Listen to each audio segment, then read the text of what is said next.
Dr. Love.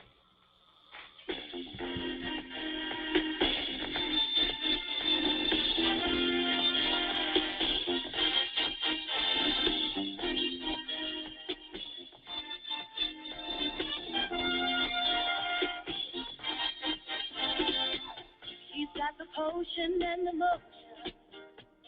When I'm feeling low, when my love starts to flow, he's got the power every hour. He's the reason why my face is all aglow. Just one Miss Lips is like taking vitamin C. Oh, you can't imagine what a doctor does to me. Doctor Love, he can cure my every pain. He can make me well again. Doctor Love, he ain't got no competition. Only he fights my position. Doctor Love, Doctor Love, ooh, Doctor Love. I needed a major operation. Never thought that I'd survive from a broken heart. He took me in as a patient. You better believe he knew when to start. There's no need for me to eat an apple every day. Oh, please, Lord, I have to need to take any pain away. Take your pain away. Doctor Love, he can cure my every pain. He can make me well again. Doctor Love, he ain't got no competition. Only he fights competition. Doctor Love, Doctor Love, ooh, Doctor Love.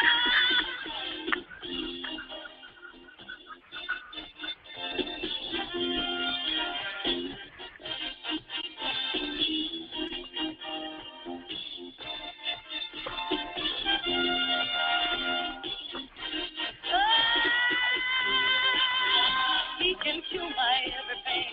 He can make me well again. Doctor Love, he ain't got no competition. Only he fights competition. Doctor Love, he don't need no one tonight, 'cause he operates at night. Doctor Love, what he does, he's well. What he does, I'm never there. Doctor Love, Doctor Love, ooh, Doctor Love, Doctor Love. Now, Dr. Love from First Choice. Thank you, thank you, thank you. Tonight's workshop. Hi, this is Ronnie B. I'm here with the Prosperous Divas, and we also have a guest tonight, and who's joining us as a Prosperous Diva. Now, I don't, as we already said, divas is not a gender. Okay, Brett Favre is a diva. Well, he was a diva. Terrell Owens, diva. How many wide receivers in the NFL that I don't want to get to the NBA because them brothers are bigger and taller than me and they might step on me. But divas, got a bunch of divas. Now, tonight, we're looking at, this is session 1, and this is going to be a lot of fun tonight. But what we're doing is we're designing a prosperous future from the future. Wow, hey, designing a prosperous future from the future. And in the first part of tonight's workshop, we're going to look at clearing the space for prosperity. And the way we're going to access that is through a conversation about the occurring world and the listening that's already there. Then the second part, we're going to do some future thinking. And that's using the Merlin principle, designing a prosperous future from the future. Now, note we said design. There's a loop that, we didn't say, design. There's element design. And finally, we'll wrap it up with our 4-step power builder for love, wealth, health, fun, and joy. But before we get started, okay, and I turn it over to Mr. Bear Gordon and Diva Nikki Taplin, we do have a little prosperous thought for you, okay? So perk up, and then we're going to bring you into the session. Intention plus activity. Intentions with no effort behind them are nothing more than empty wishes. Activity without any purposeful intention to direct it can often be wasted. The way to invite achievement into your life with rock-solid intentions and enthusiastic efforts.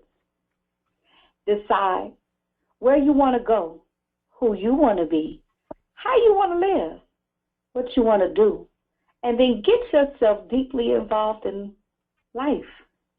The interesting thing is, your activities does not necessarily have to be overly directed toward your intentions. In fact, your efforts can often be more effective when they're not directly connected to your goals. Know your intentions, and then give your very best in every situation, to every person, every challenge you encounter. You will find that your intentions being realized, and probably not in the way you imagine. You have many more resources and abilities than you know about. And with strong intentions and commitment to making a difference, you'll tap into hidden abundance, often without even realizing it. Choose where you want to go and give your best to every little moment along the way. One way or another, you'll get there. Prosperous, Diva. Prosperity is a mindset that can be created by anyone, especially you. All right. That was Diva Shani with that wonderful Diva Thought. And now we're going to I'm going to turn this over to Diva Nikki, but first we need to check in and make sure her technology is working. We were having some problems. Diva Nikki, did they get you taken care of? I am on the line, and I think we're fine. Can you hear me okay? You are sounding as wonderful as ever, and I'm going to tell you, Diva Nikki, you haven't met Bear Gordon. He can sing. Oh. Now you know I can't. Now you know I can't. Now you know I can't. Yes, we know. We know that you can't. Yeah, they tell me don't quit. They tell. Oh, I didn't know that, but I know I can. You know. And see, that's one of the benefits. I get to call up the divas and sing to them and make them suffer through my bad singing because they love me. Okay, Diva Nikki, I think I see some yellow sunglasses. I think it's over to you. All right. Here we go. One of my favorite subjects, the yellow sunglasses. The first step we're taking in clearing the space for prosperity is to clear the space between our ears. If we listen for the same results, we will get the same results. If we listen for new possibilities and prosperity, new possibilities and prosperity will fall in our laps. In this part of our inquiry, we're looking at the filters we listen through and how it shapes our occurring world for prosperity. Yellow sunglasses. The filter we listen from creates the occurring world. A barrier that keeps us from connecting with potential clients or people in general is the filter we listen through. And we call those the yellow sunglasses. When you first put on a pair of sunglasses with yellow lenses, the world appears yellow. But walk around and leave them on long enough, and we forget and the world is yellow. So, in this occurring world, the filter you listen to will by default create the occurring world of the conversation between you and another. If the occurring world is strange or difficult, everyone will experience a level of strangeness or difficulty. If the occurring world is one of love and service, everyone will experience love, and service in some form. Remember, the current world is coming from your own perception. So here we go. Prosperity is a conversation.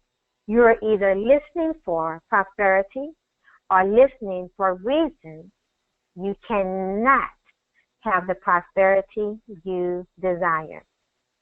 You may not be aware that you are sabotaging yourself because of a listening for failure or obstacles, a filter keeping you from hearing what is needed and wanted for your success. The current world is not the real world. It is the conversation you have that impacts your experience of the real world. For instance, when you get a new job or start a new career or open a new business, the world has a certain way it occurs. More than likely, it is filled with possibility, and the future occurs as bright.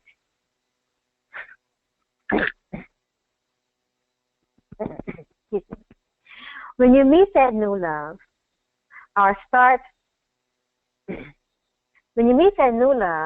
new romantic relationship, everything occurs as good and happy. Perhaps your dreams are being fulfilled. Fast forward 6 months. The new job starts looking like the old job, and it occurs as just another job. What happens? That wonderful new lover or romantic relationship is starting to occur as a bad choice, or worse, like some old relationship from the past. Ask yourself, what happened? What if? What if nothing happened, except your listening went from this is great and hearing what was great to this sucks, and now all you hear is what sucks?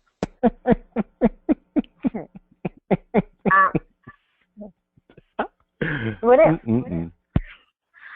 Have you ever been in a relationship and it occurred like everything was going wrong and then something happened and you learned everything was perfect?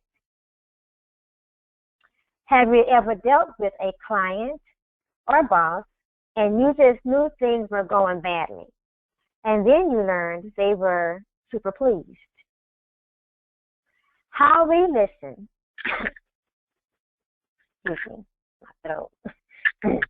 how we listen shapes our experience and conversations of the world. It is the fabric of our lives. So now we're going to give you a prosperity exercise. Write the following categories: money, romance, health, and relationships. Under each category, write one thing where it occurs you have been putting up with something you don't like or want, resisting, trying to change, or giving up on it ever happening. Next, write all the reasons it occurs this way. I am going to, while you do the exercise, I am going to actually share something from my own experience, and I'm going to share with you about health. For me, for a while, I had wanted to go towards a vegetarian or a vegan lifestyle. And it seemed to me that it was difficult to do. And,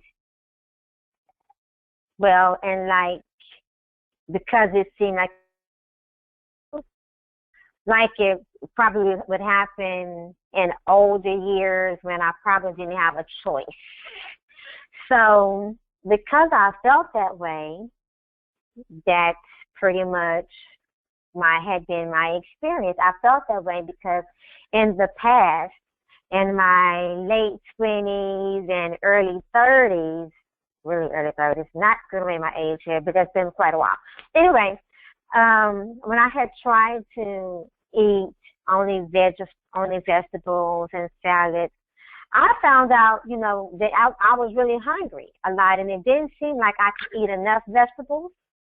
It didn't seem like I could eat enough fruit. It seemed like my attitude would get really bad because I would be so hungry that I would just cave in after only a few days.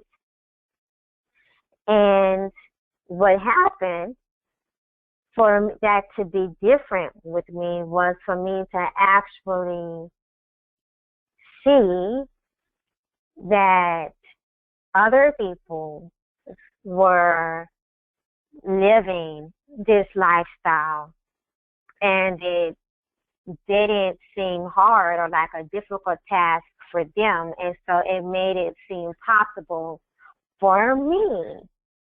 And what got created newly from that is today I do not eat meat. And it is easy for me to eat raw vegetables, fresh fruit, some cooked meals, but my diet is currently 80% raw.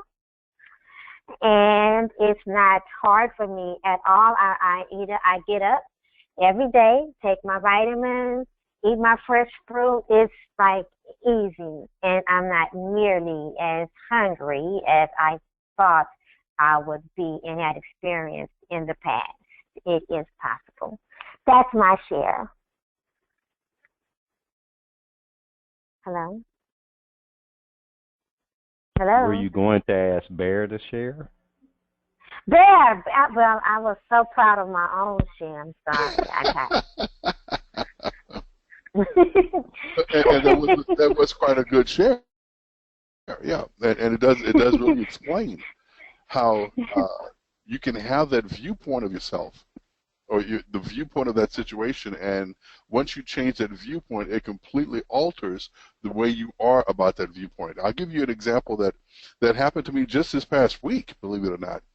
By trade, I'm a professional photographer, and I specialize in doing events. I go to galas, benefits, banquets, holiday parties, black tie affairs, and I set up a studio on location. I can shoot pictures. I can show them to you on the computer. I can sell them to you, print them out right on site, deliver them right there. And that's my niche in the marketplace. Yeah. And, I've been doing this for about 16 years now. And when we first started doing it, needless to say, I was 16 years younger than I am today, had a lot of energy and vim and vinegar and pep and all that other good stuff. And it occurred for me as easy. It occurred for me as simple.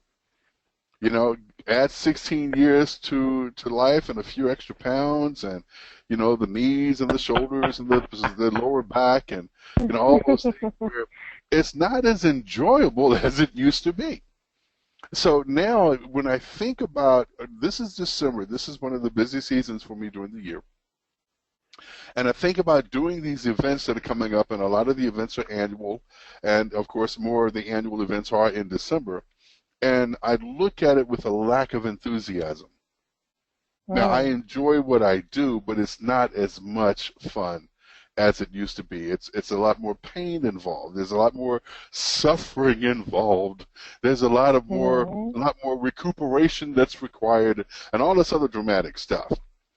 And I was sitting there talking to a friend just a couple of days ago, and I came up with this marketing idea for a project that I wanted to do next year.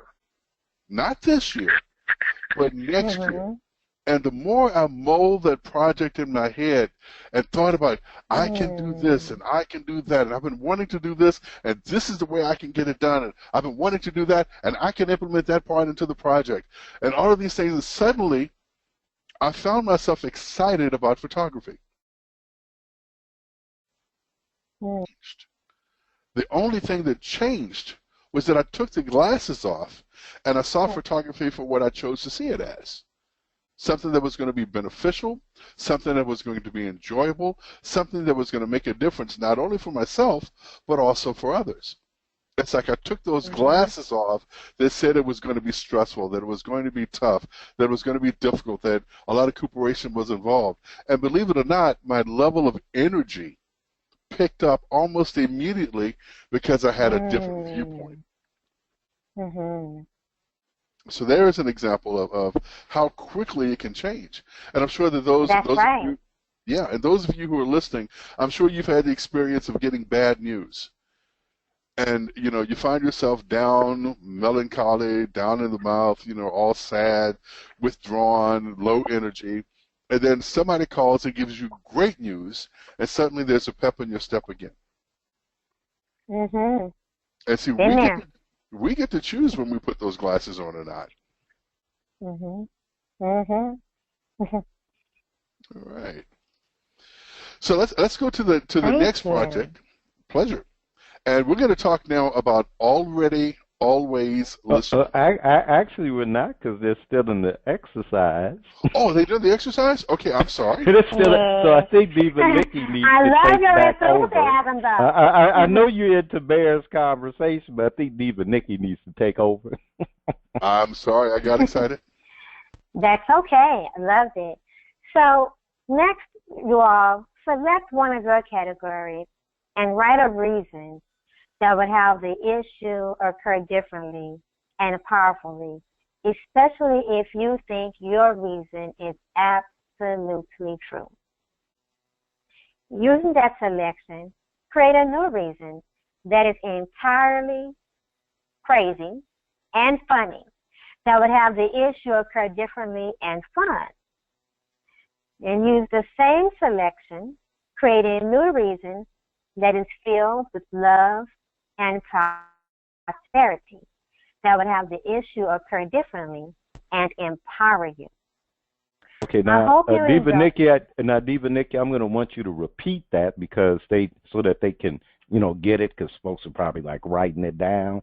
But before you do that, because I'm doing the exercise, you know, we listeners, participants, we are not bestowing our great wisdom and knowledge on you. We're actually sharing a conversation that we're having, and we are in the conversation. So one of the things I looked at was under the area of relationships, and what I'm resisting is dating. I'm resisting dating. Now, but I have a good reason. It takes too much time and effort to find ladies, because I like women, with similar interests. Then they are too busy with their own business or responsibilities, you know. So it's like, hey, you know, all right, let me tell you. And then I meet a great woman. Shoot, she's just as busy as I am. She ain't got no time, you know. Now, thank you, Bear. So you're married. Okay, okay, to kind of to look at it differently, the qualities I'm looking for are the same qualities they're looking for, except in a man. Now, I simply need to get connected with or network with those ladies, you know, ladies who, you know, of course, single and available, because, you know, I don't believe in, you know, trying to break up anybody's marriage, and I live in Texas and men have guns. So, you know, single women who are available and, you know, would like to be in a long-term relationship. And allow my spirit, charm, and good sense of humor to open the path. Okay? If the lady is busy building an extraordinary, hey, I can carry the bags or at least be the man toy. Okay? Now, now another thing, okay, like we said, now just create a crazy and funny. Well, like I said, that she's so extraordinary that, hey, I can just say, look, I'm the guy that'll carry the bags or at least be your boy toy, your man toy. Now, something I'd say that a reason that would have it occur differently and powerfully and is filled with love and prosperity. You kiss a lot of frogs on your way to your princess, but when you do, You have a true partner, friend, lover, and wealth builder, and every bit of it was worth it. Mm-hmm. So just kind of review what they're to do, and then take it from there, Diva Nikki. Okay. I'm going to repeat for you all the assignment, if you will. Select one of your categories and write a reason that would have the issue occur differently, and powerfully, especially if you think your reason is absolutely true. And using that selection, create a new reason that is entirely crazy and funny that would have the issue occur differently and fun. Using the same selection, create a new reason that is filled with love and prosperity that would have the issue occur differently and empower you. I hope you all have enjoyed this segment of the inquiry. I am turning the reins over now to that's my drum roll. There. Thank you for that. Appreciate it. I'm sitting here thinking about kissing frogs. We just need to get him around more frogs. That's all. His charisma, personality, that'll take care of everything. He just needs to get around more frogs. I guess that's what it is. Okay. Well, Ronnie B, 2017, we're getting around some more frogs. There you go. Or frogettes, if you will. There you go. For froglets, there you go. Thank you, Diva Nikki. Thank you. Okay, so let's talk now about the already, always way of listening. Okay, and that could occur like it's not fair, poor me, why me, boo-hoo, blah blah blah. But it's an already way of listening. It's the filter that we listen from during your conversation. And it's always there in the background, and it's usually so ingrained we've even stopped noticing it. Now, you remember the yellow sunglasses, we kind of forget we're wearing them, right? So the power in recognizing or distinguishing and already listening is that you have a choice to take back your power versus your typical habit and the machinery that's running the show. For example, you can be in a situation and your thought process is, well, I can tell by the way they're looking at me that they're not going to give me a chance. And nobody said that, but you're listening for rejection.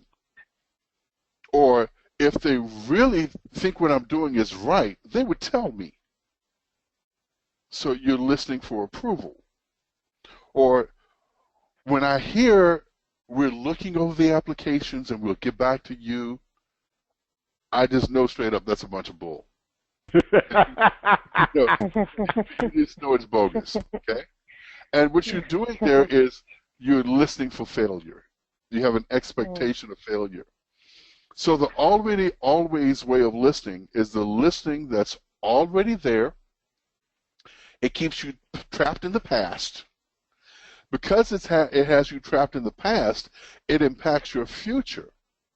It limits your greatness, and then it diminishes your power.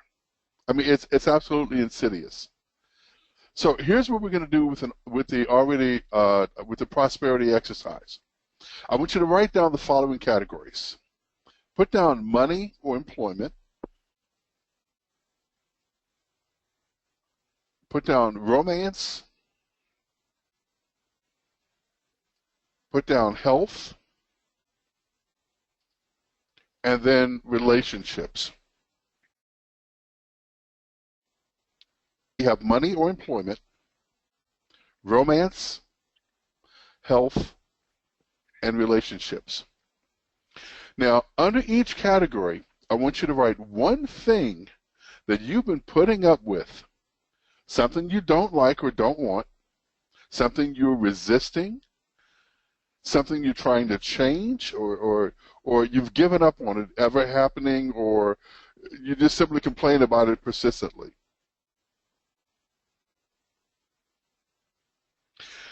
Okay? So you've been putting up with something. It's something you really don't like or don't want.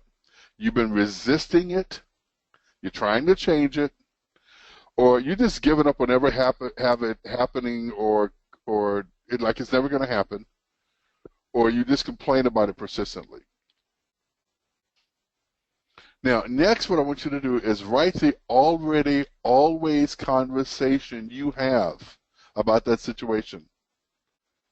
And that is what you're listening for, and it stops you cold. Okay? Now, Nikki and I are doing the exercise with you, so we're part of the inquiry. So we're looking for something new for ourselves, and we're all in this together. Now, I want to give you an example of an already, always way of listening from my past to show you the impact that it can have on you. And I want to go way back to, and I'll try to keep this brief, but it was a very impactful story for me. When I was younger, and I'm talking about 8, 10, 12 years old, my dad was somewhat of a socialite, and he had no problem wherever he was. He would, with a snap of the wrist, kind of just invite people over to the house. And he never met a stranger. He got along with everyone, and periodically he would plan a party and invite a bunch of people over. Well, my dad is really good in the kitchen, and one of the things that he used to make was a macaroni salad that had shrimp and crab meat in it, and it was absolutely delicious. It still is. I love it when he makes it. It had macaroni, shrimp, crab meat, all the other little things that just make it absolutely wonderful. And he would make a huge bowl of it, and he would take it downstairs to his friends. Now, me being the youngster in the house, I wasn't allowed to go downstairs to the party because they were partying, they were adults, they had drinks, but they always got the food. And it used to frustrate me because I knew how good this macaroni salad was, and I created in my mind that I wasn't good enough to enjoy being at the party, to enjoy the macaroni salad. So as I grew up, not knowing that I'm not good enough was working in the background, in my mind, I never seemed to meet my dad's approval. Now, my dad supported me in virtually everything that I did. When I was playing football, he came to my football games, my Little League games. When I was in the marching band, he came to the games and watched me in the marching band. I was in junior achievement, and he, participated in that, and awards ceremonies and everything else, and I excelled in junior achievement. But I never really thought that I met the standards of my dad. And we were actually doing an exercise in a seminar similar to this project here, and I started to think about the fact that I made that up. And I had and so I called my dad and I said, Dad, oh, and here's the other thing that happened. Let me put this in real quick because this is important. When I became an adult and I was married with children, I was looking for a way to make extra money. So I decided to go to bartending school. And I took 2 weeks of bartending school, learned like 200 drinks, really enjoyed it, and my objective was to learn how to be a bartender at private parties because you didn't have to deal with a bunch of people, too many people at one time, but you got to entertain, you got to give, make drinks for people, and you made money and you made tips, and it was really simple, and most of it, you didn't have to deal with a lot of overhead, and that's why I went to bartending school. So when I graduated from bartending school, my dad has a bar in his house. I went to his house, and I said, okay, Dad, and I got behind the bar, and I said, okay, what's your pleasure? He said, make me something with rum. And I went to the back, and I made him a nice rum drink, and I handed it to him, and he tasted it and said, that's pretty good. I said, hang on a second, let me try another one. And I made another drink and handed it to him. That's tasty. And hang on a second, I made a third rum drink, really good. and then we sat there, we enjoyed the drinks together. I'm an adult. We had a good time. So a week or so later, my dad calls me up and he says, hey, son, listen, I'm going to this class reunion meeting, this organizational meeting for our class reunion. I'm going to bring the people back to the house. Why don't you come over and tend bar for us? And I thought to myself, thinking from that filter, I'm not good enough. My dad wants me to work for him. So I immediately made an excuse why I couldn't go. Wow. And then about a week or two later, he says, listen, I've got a lodge meeting, and we're doing this and that and the other, and we're working with this, that, and the other, and we're going to have a meeting at the house. Why don't you come on over and you run the bar for us? And again, I thought to myself, I'm not good enough. I'm going there to work for my dad. And it didn't sit right with me, so I made an excuse. And then the third time was he had another party. And he said, why don't you come run the bar?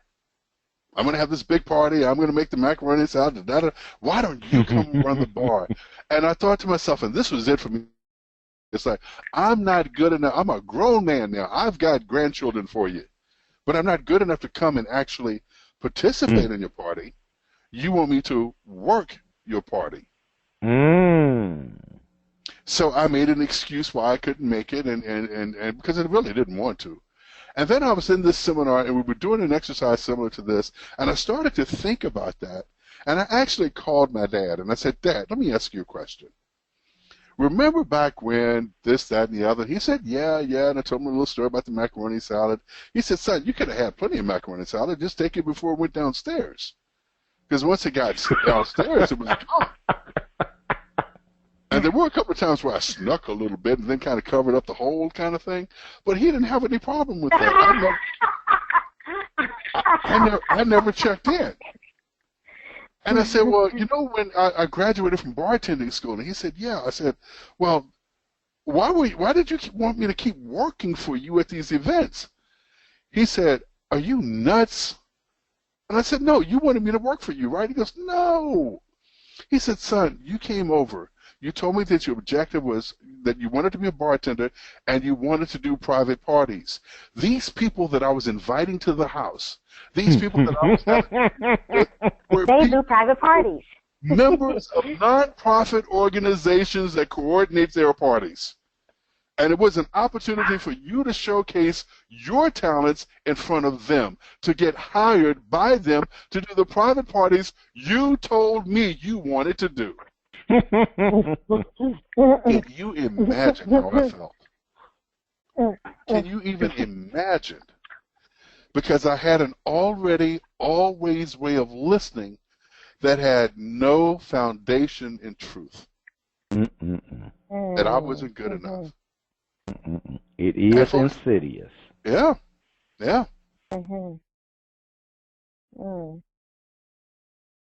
Do either one of you have a share that you want to share with us? I'm debating if I'm going to share another story. I guess I will.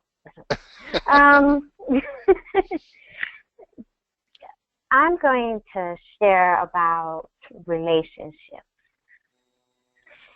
and always listening. I grew up in an environment, and you know how they say, you know, you are, you know, a product of your environment, right? So I grew up in an environment of broken homes. And the homes that were not broken were abusive and very dysfunctional. So in my 20s, all I could really hear and see was what I grew up in and around. And so I was always not knowing, right, not knowing that I'm wearing the glasses and not knowing that I have conversations in my, you know, in the back of my head, I'm having these conversations, but I had been under the impression that marriages are made up of men who are unfaithful and abusive, women who are passive and don't have a voice and will get stepped on and stepped over, who take licks, who accept infidelity and fight other women over men, and are homes that just don't come together, period. And so, you just have children out of wedlock because a man doesn't want to stay around or the woman doesn't want him around, right? So for me, for a long time, that is what I heard through. So if it didn't take much for a male to say something or do something, and in the back of my head, what I hear is, he ain't ready. Or he's going to be unfaithful. So no, I can't marry that one. Oh no, I can't put the ring for that one because I already know he's only in his 20s or only in his 30s. No, seen that already. He's a cheater. Already, he's a cheater. Or no, he does not want to hear me speak. He wants me to just be pregnant and walk around barefooted and take his junk. And I'm not doing that. And that's just, what I was already listening. That was my already always listening. Now, what I hear and what I see is relationships are only as hard as you make them. We all have a choice. Every man is not unfaithful. Every man does not beat their wives. Being a wife does not mean you have to be passive. Does not mean you have to be stepped over and stepped on. And so what that creates for me, now that creates a whole new canvas and opportunity for me because I no longer listen for those things. Did that make sense? That made total sense. Okay. And I think that's one of the biggest ways that an already always way of listening affects relationships tremendously. Mm-hmm. Because we live with those assumptions about people that we want to date, and that's absolutely perfect. Yeah, that's a great example. Yes. Thank you. Ronnie B? Ronnie B? I'm just let Bear continue the exercise. Okay, well, actually, I think we're at a point now where, let's look at this. Let's ask these questions. Is it always true in absolutely every circumstance? The things that you wrote down, okay? Is it absolutely true in every circumstance? For example, for me, is it always true in absolutely every circumstance that I'm not good enough? Is it always true in every circumstance that men are a certain way or women are a certain way or that rich people are like this or, single moms are like that or whatever that thing that you wrote down, is it always true? And is this listening costing you freedom and power in that area? For example, with me, it honestly cost me money. Mm-hmm. It cost me relationships. It cost me business. It cost me the freedom that the money would have brought, the power and the expansiveness that would have created, that opportunity would have created. It cost me opportunities. So what is this listening costing you in that area? Mm-hmm. Mm-hmm. Now, what are you willing to give up about your listening so that you're no longer limited by this already always way of listening? Oh, I want to answer. Go for it. Okay. I want to say that, what I was willing to give up and what I did give up was I gave up steps. I gave up some friendships that had the same thought process and was not willing to let them go. I gave up television shows and music that fed these ideas and fueled these ideas and these energies. I gave them up. I gave up, yes, I was willing to give up books and advice from celebrities who became known for giving advice, but what they had in their history up to date was broken relationships. So you're talking about marriage, and health relationships and what I should do, but you're like on your fifth one. Oh my God. Yeah, it's a little hard. It's a little hard. It's a little hard for me to take this right now. But I gave up those things. I gave up some soap operas that ran these cycles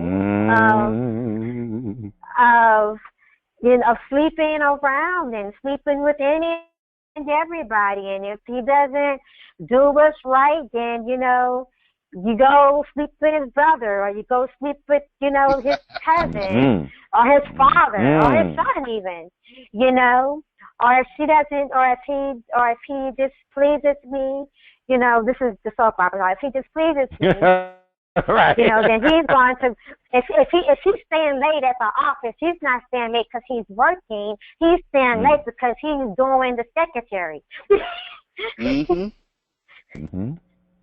I was willing to give up those things. I was willing to then surround myself and look for a healthy example of healthy relationships. And what I would share with people is, for me, the relationship model that I really had only was of my grandparents on my biological father's side. But they had been together since school. My grandmother had, on my biological dad's side, she had never worked a job. She worked in the community, and she did church, and she raised her family. But that was the only solid example that I had. Everything else was what I described before. But I sought out other relationships that were similar to my grandparents on that end. And I looked for, and I started listening to and seeking information on who I needed to be to help grow me for what I wanted in a relationship and in a marriage. Help grow me. Who am I? Who do I need to be? And I started seeking out those kind of examples in women. I had to separate myself, but I was willing to do it for the value that I saw in it, because I didn't want to lose anything else. I didn't want to lose another opportunity or an opportunity with the right individual because of what I already had these misconceptions of. And whether they were true or not, it's not the truth of all. It's not the all truth. It's not the end all. And I had to accept that it was not the end all. Something that, and I'm going to let Bear, because it's coming up on our break time, but I just wanted to, I'm going to say this to ladies and men. If you really want to get married, if you really want to find that right person, then hang out with married couples who have been married for more than 10 years, because they will make sure that you get married. Because they're not going to have you as the single person around. They will make sure that you get hooked up with the right person. The other thing is that, and I say, ladies, men, do not take advice on relationships from friends who cannot be in a relationship. Right. Don't do that. They don't know. That's why they're not in a relationship. Find those old people or people who, I won't say old people, but people who have been in a through ups, downs, whatever, crazy, and you go there and say, but they together. That's right. So, but because of time, I got to move on and let Bear or Diva Nikki, somebody take us to break. Okay, well, I tell you what, it is time to take a short break. I tell you what we're going to do. The time is 7:50.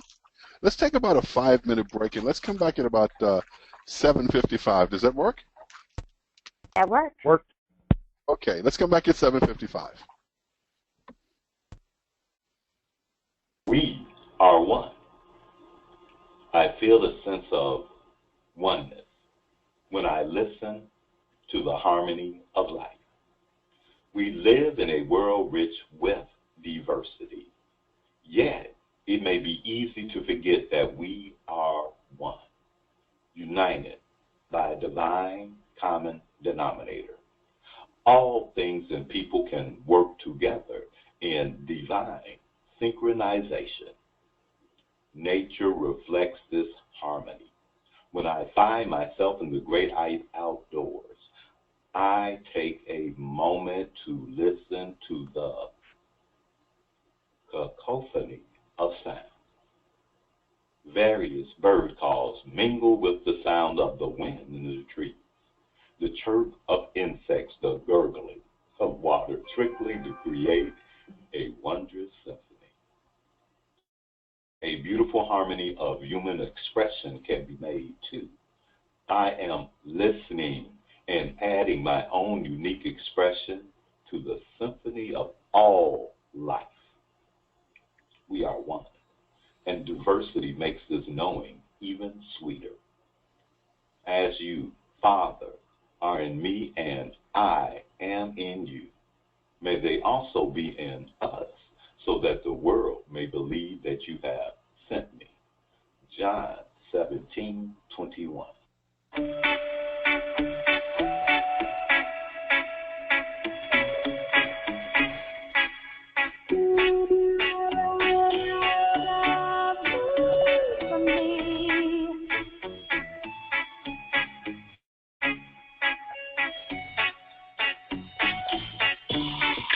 Sorry if I never been that girl you needed. Oh, nah. Sorry that I don't have the figure that you're looking for. 'Cause I'm a natural woman, made of perfection, my imperfection. Yeah, I'm a natural woman, freshly organic with no addition. Baby, a natural woman, don't need your makeup, don't need your cosmetics. I'm a natural woman, yeah, baby, I'm a natural woman. Love me for me, and not just for my beauty, not just for the things you see. If you could love me for me, and love is underneath, and love inside of me. Love me just the way I oh, just the way I love me just the way I oh, just the way I love me just the way I just the way I love me just the way I oh, just the way I. It goes so much deeper, more than the naked eye could see. I'm more than just my body, more than the Barbie doll you see.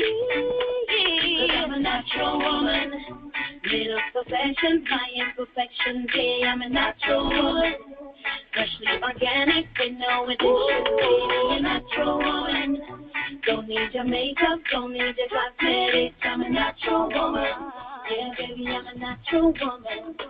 So love me for me, and not just for my beauty, not just for the things you see.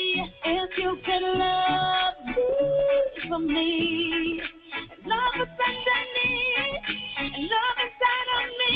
Love me just the way I oh, just the way I love me just the way I oh, just the way I love me just the way I oh, just the way I love me just the way I oh, just the way I.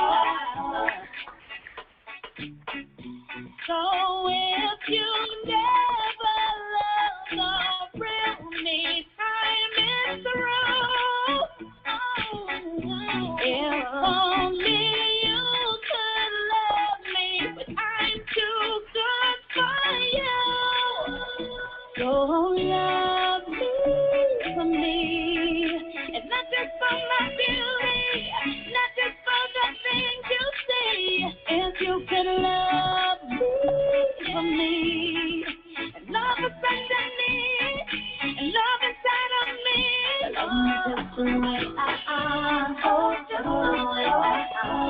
love me just the way I am. Oh, just the way I am.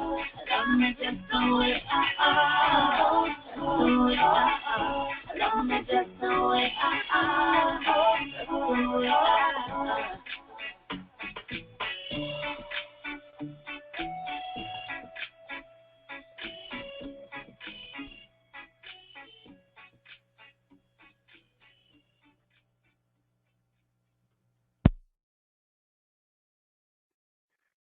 All right, welcome back from the break, and we're getting ready to start the next segment, and I get the privilege of working with Brother Bear as we the men's as we gonna take over this segment. Okay, Bear?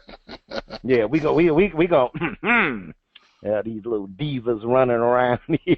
Okay. Now the next step, man, we say you stay in trouble around the Prosperous Diva. Now the next segment is designing a prosperous future from the future. Wow. Now note we said from the future. Now, Bear's going to give you a little bit more on that, but before we start, as you know, before we start the segment, we have to have a Diva Thought. So let's get our Diva Thought, and we'll get Bear on the road.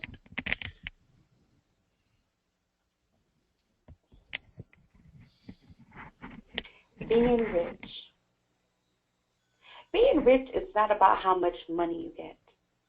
It's about how much meaning you give. You don't need a lot of stuff to be rich. In fact, the less you need, the richer you are. Being genuinely joyful, and you are as rich as anyone could ever be. See the real beauty in even the smallest things. And every day, every situation becomes an unending source of richness. Being rich is being able to lovingly give of yourself. And that depends not on the size of your bank account, but your simple choice to do so. When it comes to being rich, what's on the inside is vastly more important than what's on the outside. Being rich is feeling rich, and you can do that in any circumstance. Being rich is fully appreciating and expressing the immense value of your life has in every moment. Being rich is how you can be right now and always. I am Shani the Poet, the original Sunshine Princess of Poetry. You've been listening to Diva Thoughts. Visit us at prosperousdivas.com, and you can check me out at shanithepoet.com. You know, that was totally appropriate. You know, she's talking about being rich, and she relates it to being a choice. And you can actually choose that. That was great. You see, there's only so much time in a single lifetime. And, you know, our lives here are finite. You know, we have a limited amount of time, so we can choose to start working on achieving our dreams now. And it doesn't matter how old we are or where we are. We can start from where we are right now and just make that choice. And see, when we put our mind to something, we can achieve so much more than we even imagine if we only allow ourselves. Okay, so we're going to have a conversation and an inquiry for designing a prosperous future from the future. Now, when you hear the word design, what's already there in your listening? What does that word design, you know, bring up for you? Are you already listening for difficulty? Are you already listening for something that just isn't going to happen, but you would love it if it did? Is decisive. What is already there in your listening. And that's what we've been talking about. So are you already listening for tools and techniques? Are you already listening for something intellectually challenging? Are you always listening for, this will be the thing I need to succeed?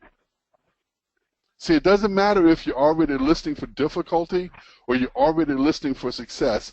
Neither one is going to give you an access to designing a prosperous future from the future. See, neither is going to give you any access at all in designing a future from the future. Now, in the previous section, we had an inquiry about the already, always listening.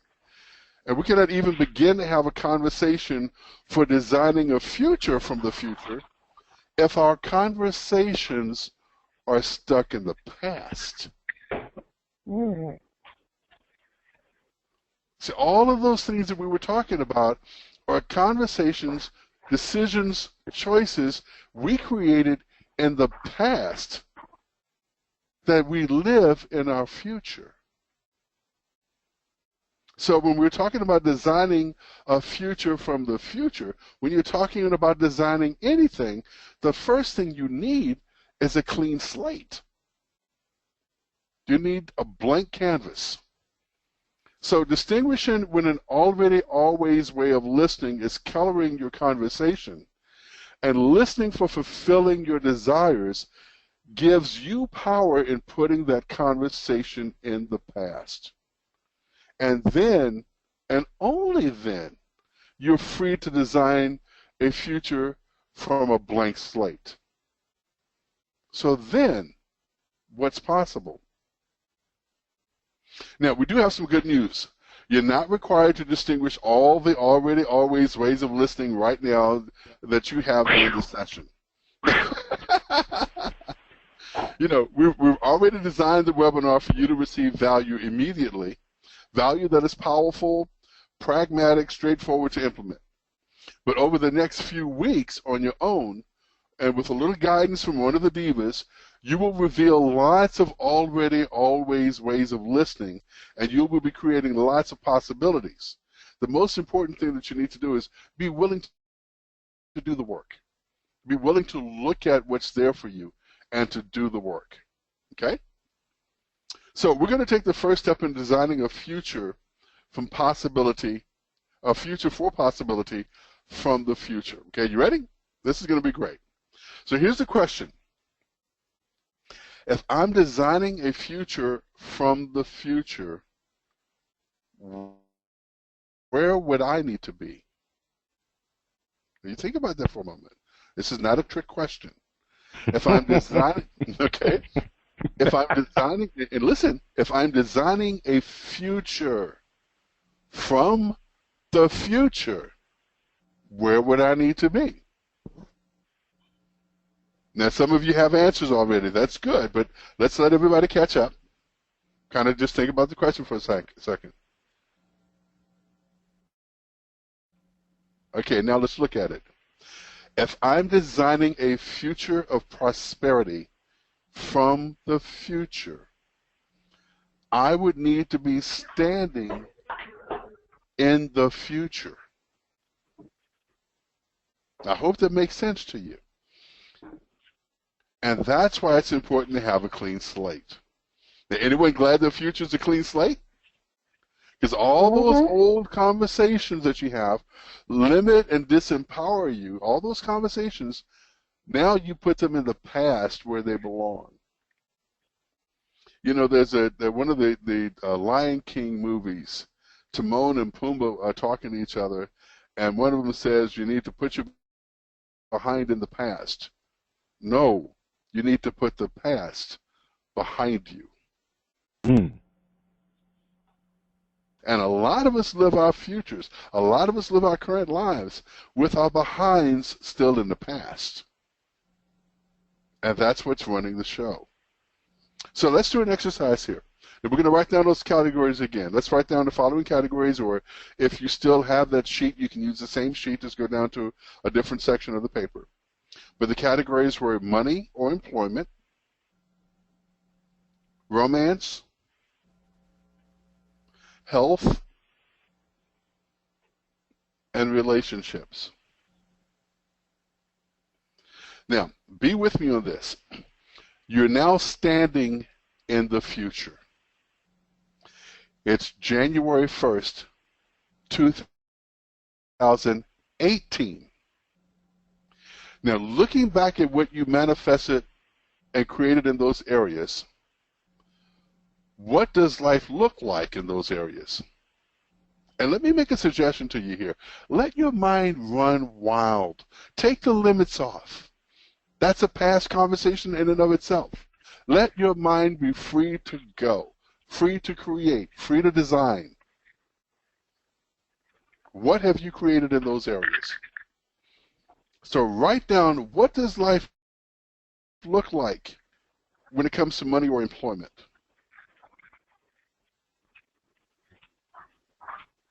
You got the big promotion, you're self-employed, you started a company, you got the raise. What does it look like?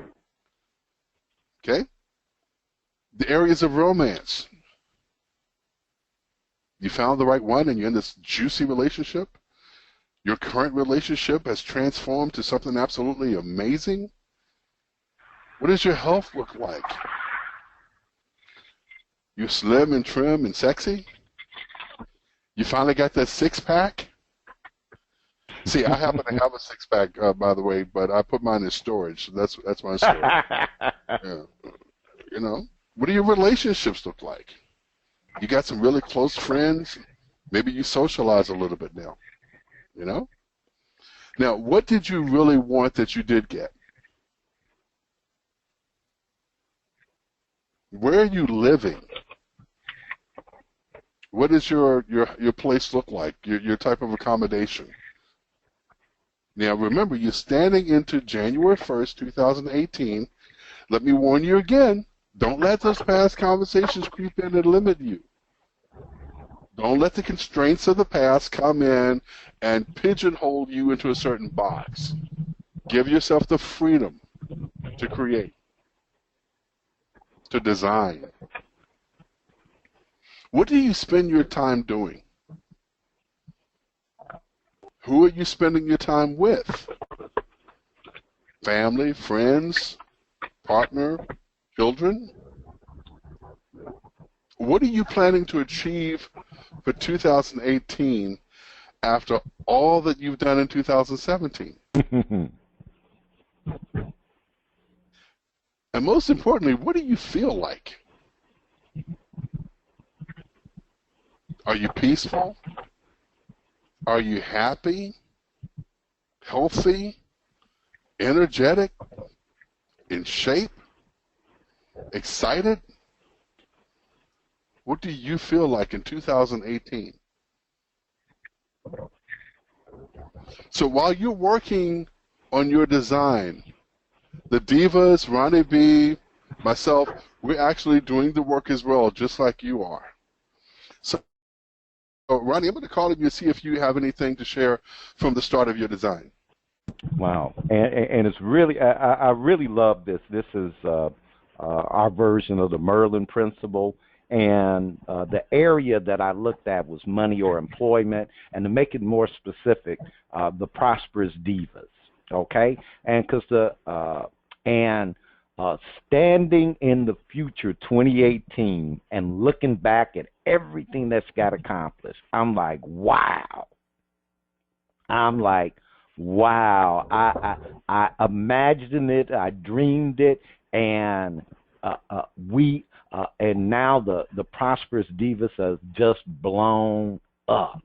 There are 10 divas who present workshops, webinars, and presentations under the Prosperous Divas. The divas participating, their individual businesses have quadrupled in revenues. You know, from their participation as a Prosperous Divas, their personal business has quadrupled.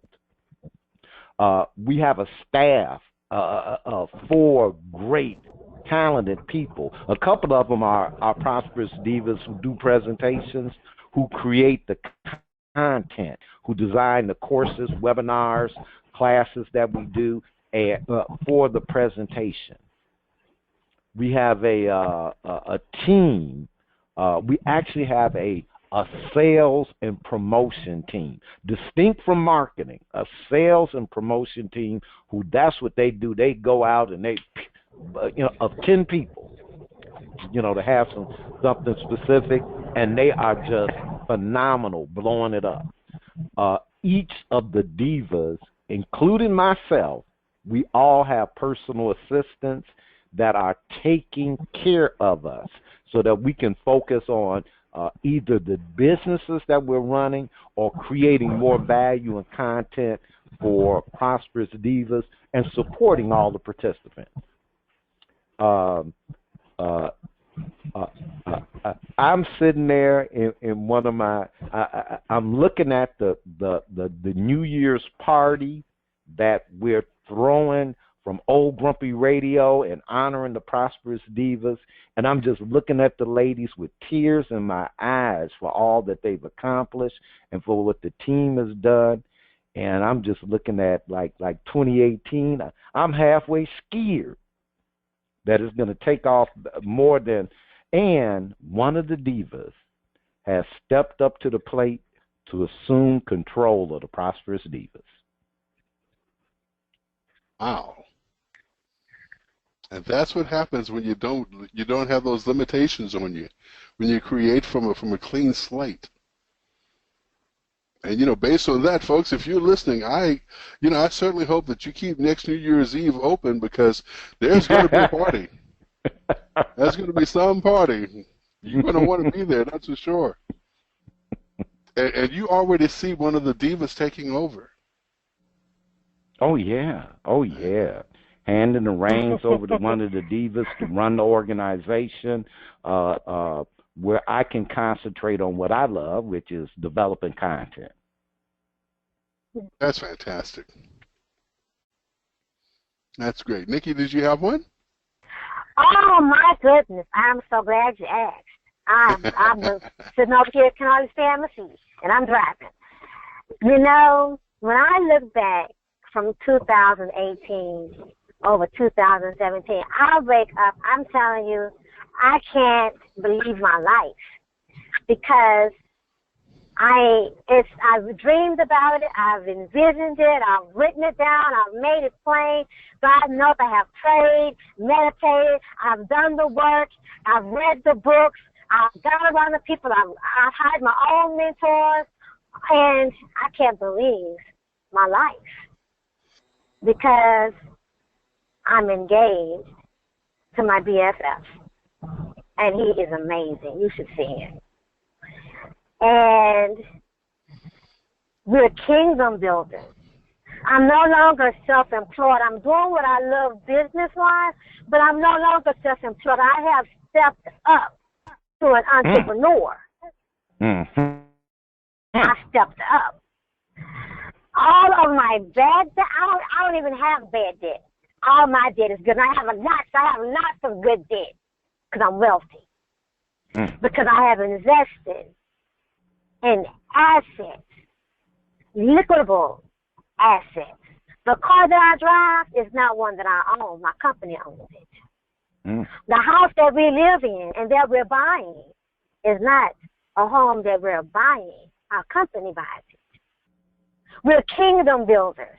I can't believe how many people are being impacted because I'm being obedient to the Spirit of God to shift things from a secular perspective to a kingdom of God perspective. So more people are wanting to have righteous relationships. More people are wanting to stay married and get married versus being a boyfriend or girlfriend. I can't believe the young boys that are being trained into being men who not only know how to work a job, but who are gaining skills to make sure that they are always employable, because they can always employ themselves. Mm-hmm. I can't believe how many young women are signing up to be home builders and to be a helpmate to the men that they're preparing for. I can't believe it. I can't believe that I'm actually on the beach while my business is operating, and I'm helping the Prosperous Divas on the next workshops. I can't believe it. I can't believe it. But I do believe it, because the universe brings to you what you create. And it's an open canvas. It's a clean canvas. And there are no past conversations that are holding me back. I don't have on yellow sunglasses. The world is not yellow. The world is green with abundance. And I can't believe my life. I can't believe that my relationship with my mother is just so peaceful, because I choose peace even when she's in conflict. I can't believe it. I can't believe that now that she can't help but be peace and be less conflicty because I choose peace. I can't believe it. I can't believe that my father is no longer driving the truck because I've been able to put him off the road and say, no, Dad, you good. I can't believe it. And I'm so excited. I'm so healthy. My body is lean and tight. I'm so energetic because of the natural things that I intake daily. I wake up eating fruit. I go to bed eating a vegetable. I can't believe my life. I can't believe what I represent, but I do believe it because I made it plain.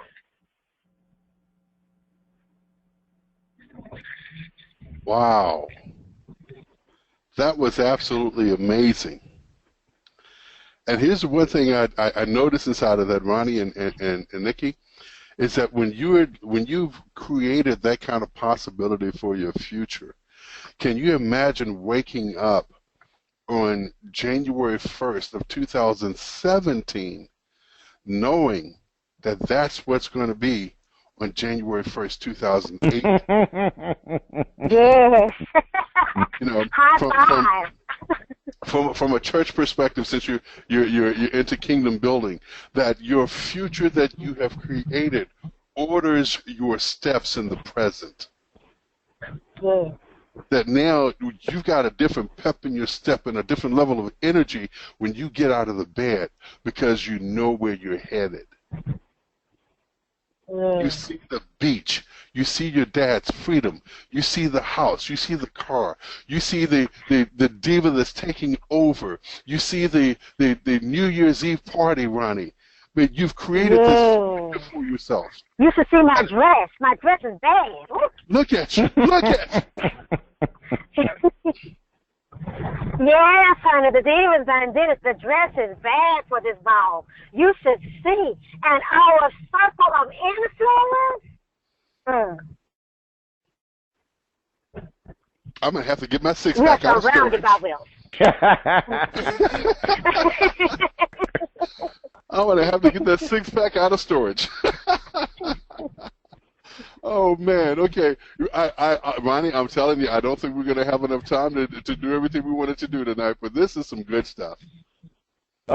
Well, we're gonna we have to make it work, but go ahead and give them the rest of the design.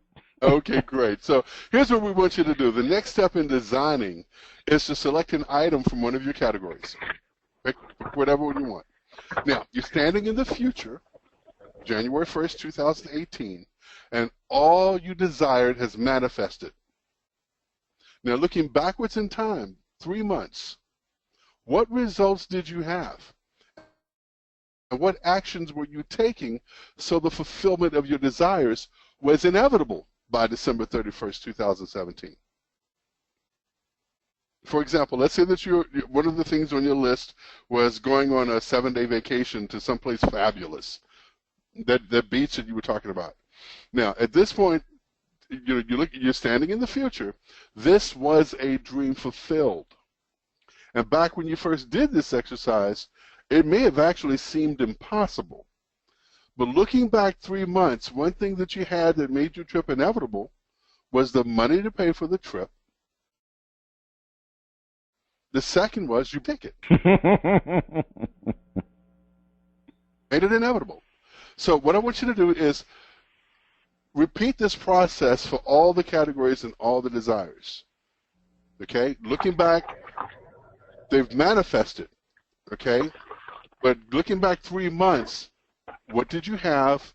What actions were you taking so that the fulfillment of those desires was inevitable by New Year's Eve next year? Okay? And then for the next week, what we want you to do is keep working these exercises. Revise it, add to it, most importantly, play with it and have fun with it.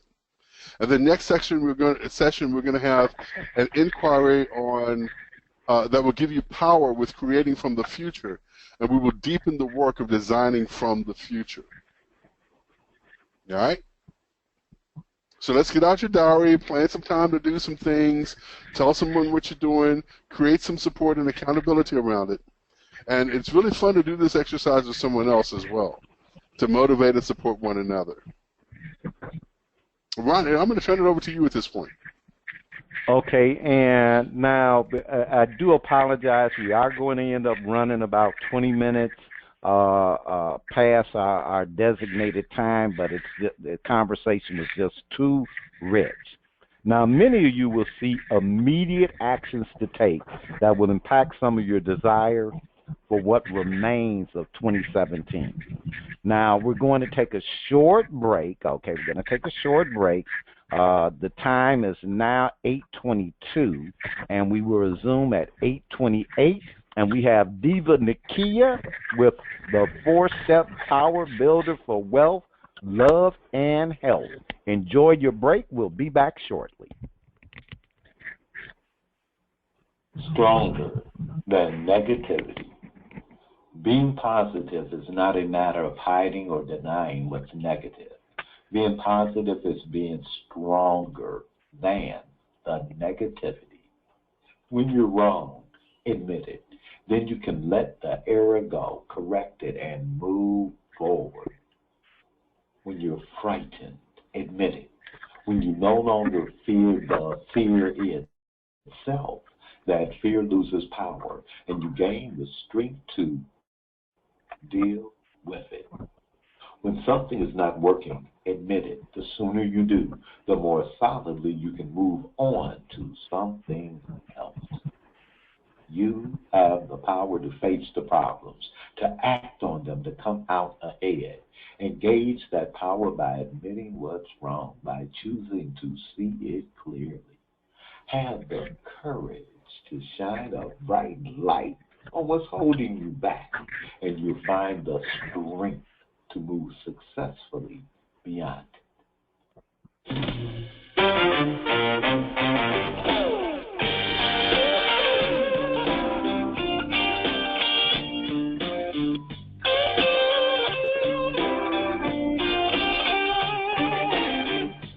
Don't believe what you read.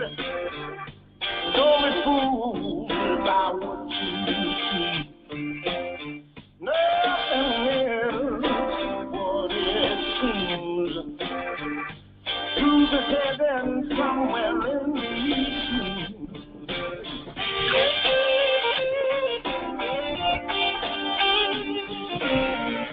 The man, he wants you to be afraid.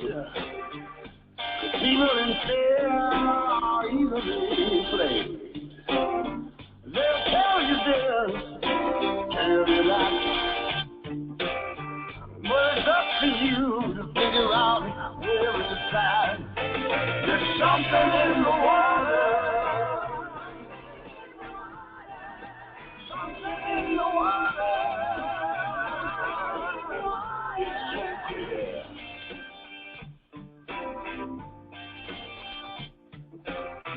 I'm telling you, you got to believe there's something in the water around here.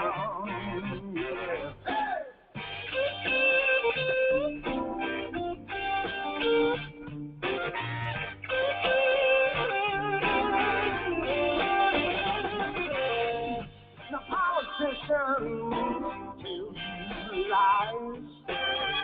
Could be the devil in disguise. And corporations run the show. Who's got the money has got control. There's something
All right, welcome back, welcome back. We do apologize that we're running about 10, 15 minutes over, but we do have the 4-step power builder for wealth, love, and health with our favorite, Diva Nakia. But before we start, we do have a prosperous thought.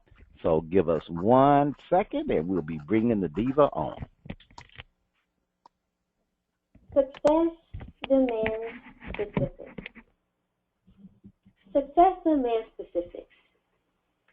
Did you know that you can be immensely successful, but you cannot be ambiguously successful? Think about it. You always possess great potential. To be realized and manifested, that potential must have a precise target. Whatever your personal limitations and shortcomings may be, life's greatness can flow through you in limitless measure. For that to happen, you must give it somewhere to flow. When you set your mind upon a purpose and commit yourself to fulfill that purpose, positive energy suddenly floods into your life. Every action, every thought, every moment, every circumstance brings opportunity to make progress. It doesn't really matter if your purpose seems silly or trivial, unsophisticated or even incomprehensible to others. What does matter, though, is that it matters to you and that you focus on it with all that you have. You are filled in every moment with life's miraculous energy, eager to be put to use. Direct that energy in a specific, meaningful way, and the results will be nothing. I said nothing short of amazing. Your success demands specifics. Snap, snap, toe tap. All right, I think that was Diva Nikki. And is the technology working for Diva Nakia? It is. Hello, everybody. We're glad Diva Nakia is gracing us with her presence after doing all that hard work for at the appointed time for you on their webinar, but she is gracing us with her presence. Take us away. Thank you, Ronnie B. All right, I know you're ready. 4-step power builder for wealth, love, and health. Okay, so we're going to create a possibility for love. Nikki really touched on that tonight. That was so powerful. Create a possibility for wealth. Bear brought us into a true focus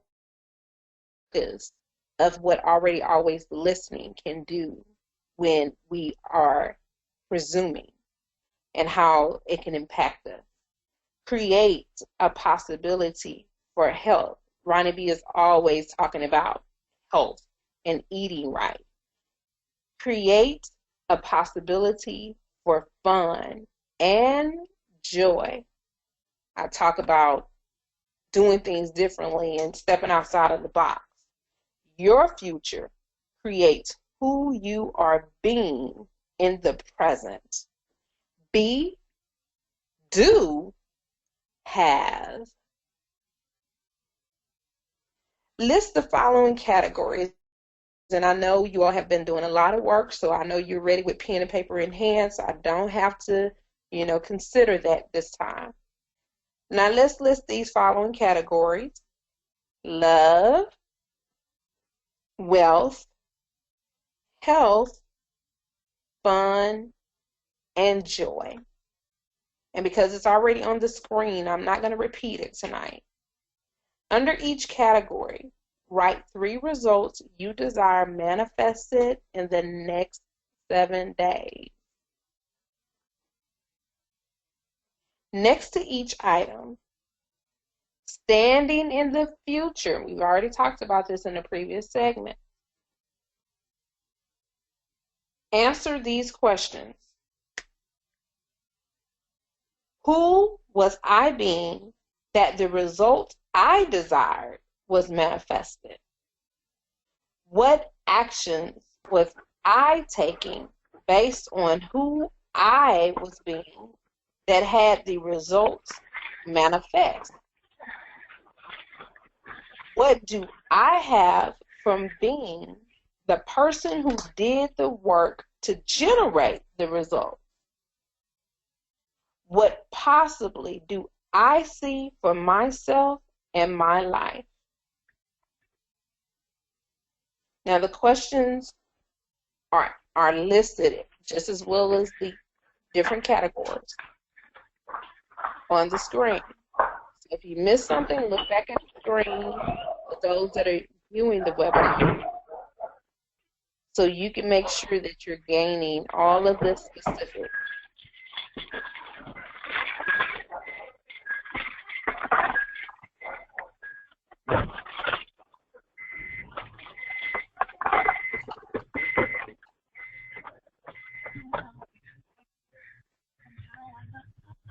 Okay, so, huh?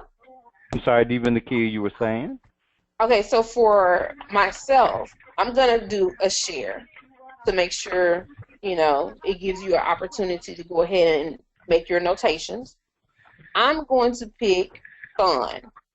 That is something, 7 days from now, I'm really already in that position of having so much fun, and I've had so much fun the past 7 days that I'm crazy, wild, just excited.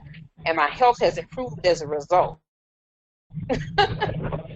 So next to each of the items regarding fun, standing in the future, I'm going to answer these questions. Who was I being that the result I desired was manifested? I was being free. I put all of my worries to the side, my stressors, my thoughts, my agenda, my having to be so analytical that is stopping me from sleeping, having to just release all of the anxieties of making sure that the clients are satisfied, making sure that my schedule is on point, making sure that I didn't miss returning phone calls or didn't miss scheduling an activity, event, or a meeting. I just said, you know what? I need some me time. And I'm putting my hands down, putting my agenda to the side, cut the phone off. Me and my son, we just gonna go to Bounce Town, just jump around. I'm about to be this big, huge kid, like I was 5 years old or 7 or 10 or something where I was really physically fit. And I'm supposed to let my hair down and we're going to just do whatever. Okay. So I was being free and unaccountable for all of my day-to-day responsibilities. And the actions I was taking based on who I was being that had that result manifest was to release myself of the stronghold and the mental captivity that I keep myself in to make sure that I achieve my day-to-day tasks and my agenda. I had to let it go. I had to stop. I had to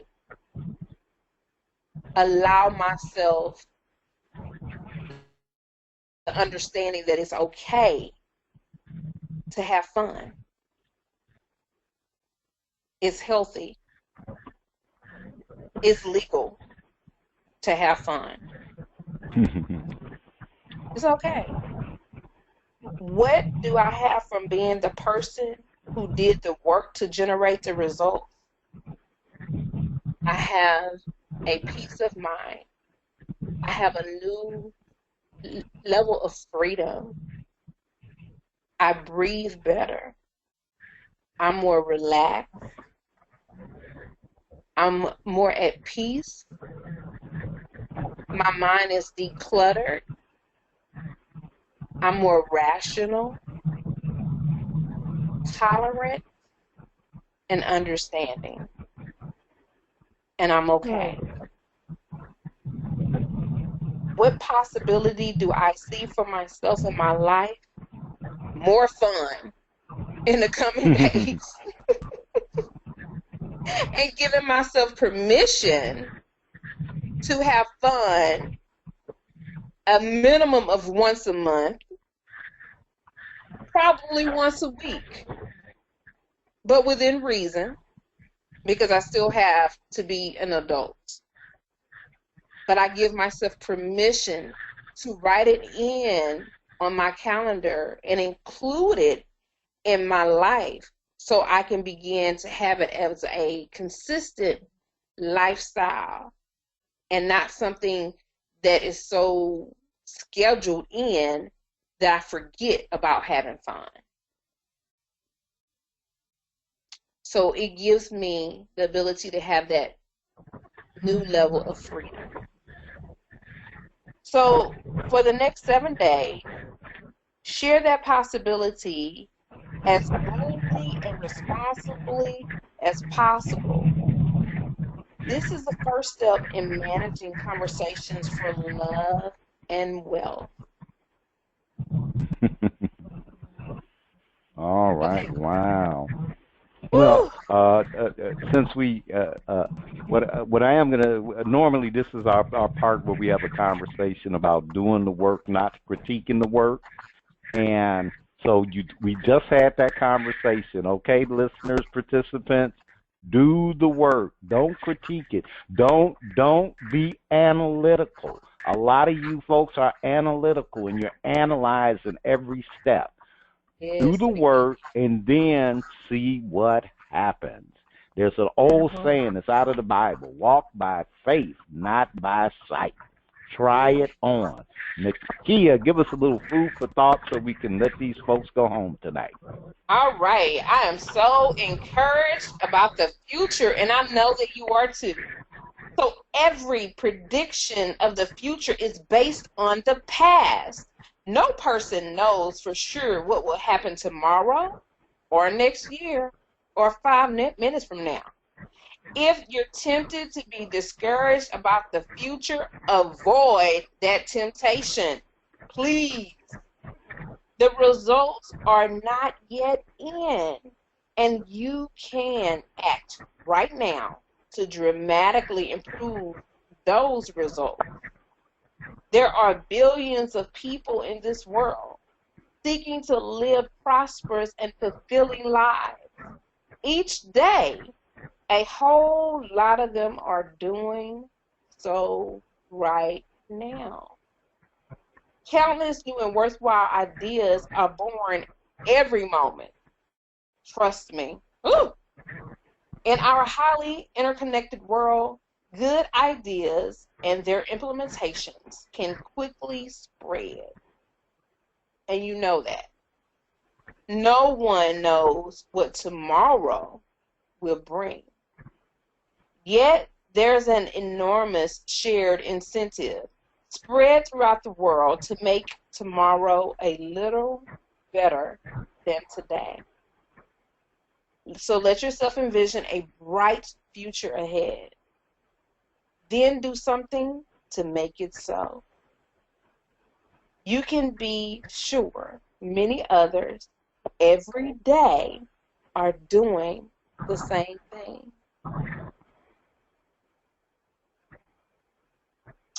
So, I know that you're looking forward, just as we, to our next session, which will be Thursday, December the 8th, Creating a Prosperous Future 2017, using gratitude and forgiveness. So, Thursday, I December, apologize. I think we might have that wrong on you. The next section will be designing a prosperous future by releasing the predictable future.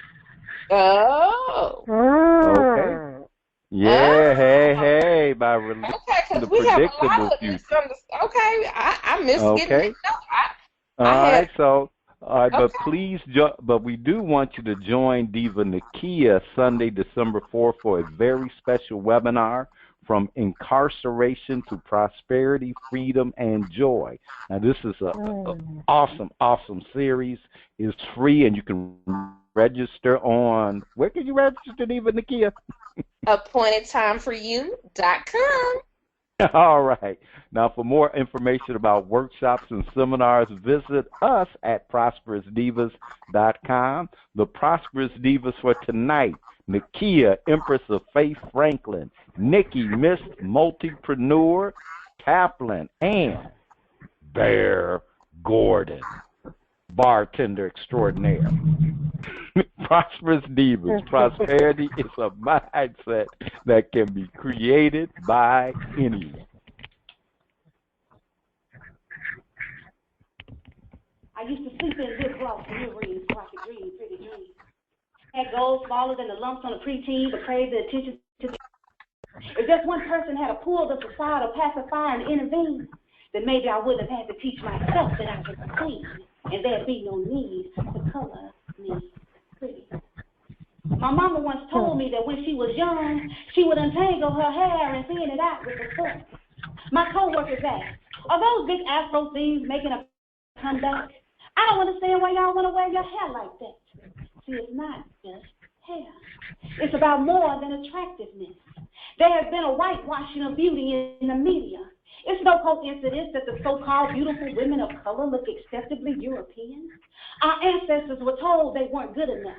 So now the fact that we are insecure is a generational curse, and we have developed an affinity for simulation. The spectrum of what is considered beautiful is determined by some itty-bitty chick in a big city. So photographers upgrade to the latest version of Photoshop and color me. It's been written that a woman's long hair is her glory. Maybe. Unless it's kinky, matted, or knotted at the nape. But Garrett A. Morgan fixed it so our naps could hang in shape. So some say, don't sell me no black pride lies, just point me to the aisle with the no lie. You can have all that jazz about diaspora and African ethnicity. Why make it hard on myself? I know I'm black. Just color me pretty.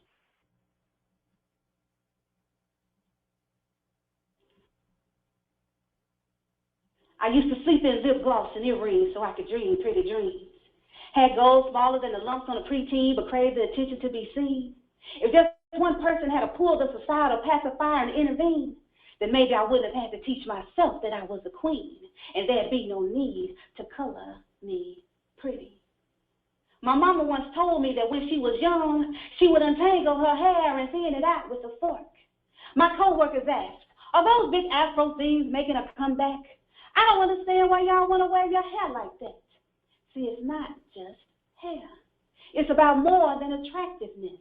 There has been a whitewashing of beauty in the media.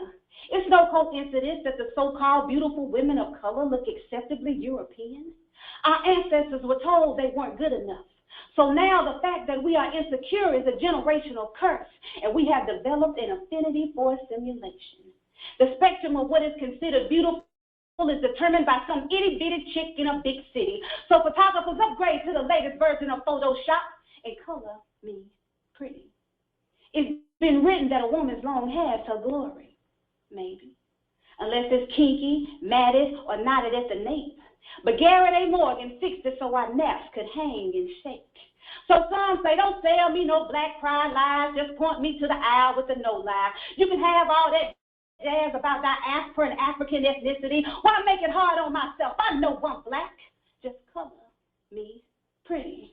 And whether I'm light-skinned, dark-skinned, or brown paper bag passing, with natural hair dried in a house of powder from not moisturizing, or relaxed scalp full of scabs from the chemical burning, color me pretty. So I can kick it with the socially conscious or sit comfortably in the boardroom, so I don't sweat out my press and curl or my tracks don't show in the bedroom. Color me pretty. Okay, Lord, we can keep my shoes at a size 10, but could you make the rest of my body a size 3? Just don't take all my booty. Color me pretty. See, my ex dumped me for some Brazilian-looking chicken. I can't make him jealous rocking no Afro puff. See, I want to be black, but not too black, just black enough. Color me pretty. See, all those excuses are just a mask for our inherited insecurities. But pretty is as pretty sees, so when eyes are wide shut to possibilities, pretty is all we'll ever